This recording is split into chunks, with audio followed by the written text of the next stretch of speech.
Hi, this is Laurie Niles from Violinist.com, and today I would like to talk about activating the bow wrist and fingers.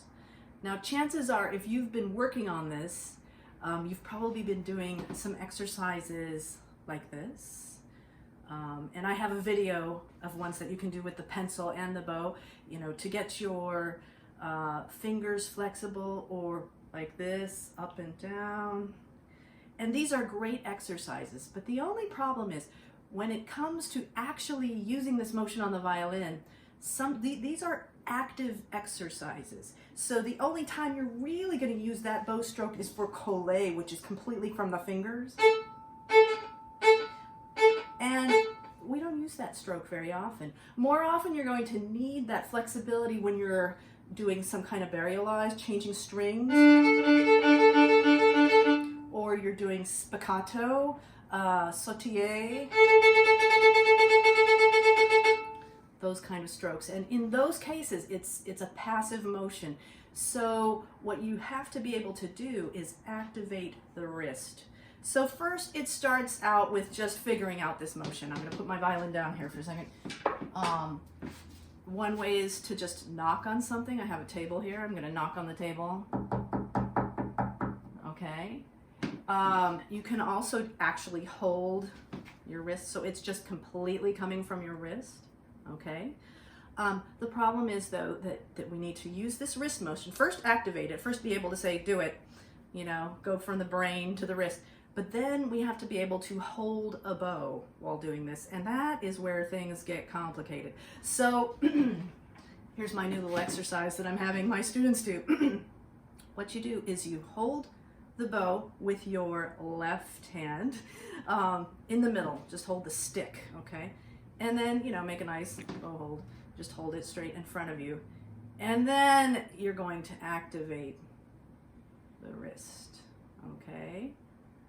And people have a hard time doing this sometimes. It's harder than it looks when you're first doing it. And you want to keep your bow hold. What might happen at first is you're going to keep your bow hold. You're not going to do it like this or something. Keep your bow hold. It might kind of go around like this at first because you're holding the bow a little tight. That's okay. The first priority is to get the motion, okay? But when the motion starts, do 20 of these or something.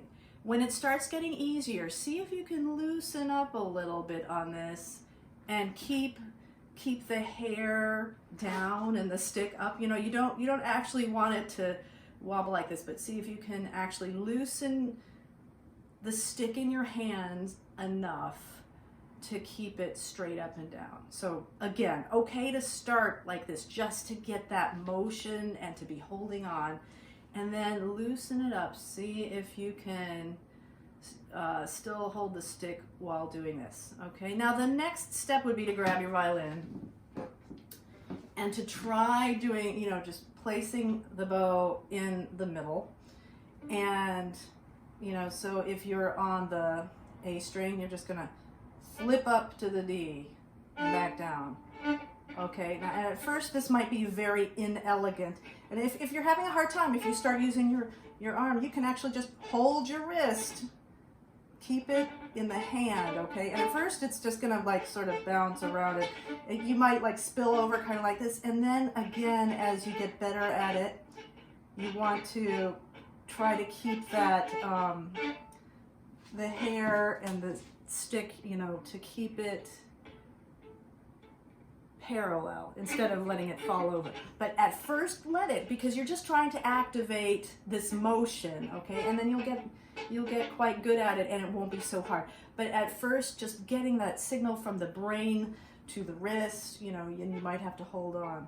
So that is what I wanted to show you today to help you get that motion. And it's something to practice as you're getting into things like faster string crossings and sautiller bowing, and then you can apply it to your playing slowly.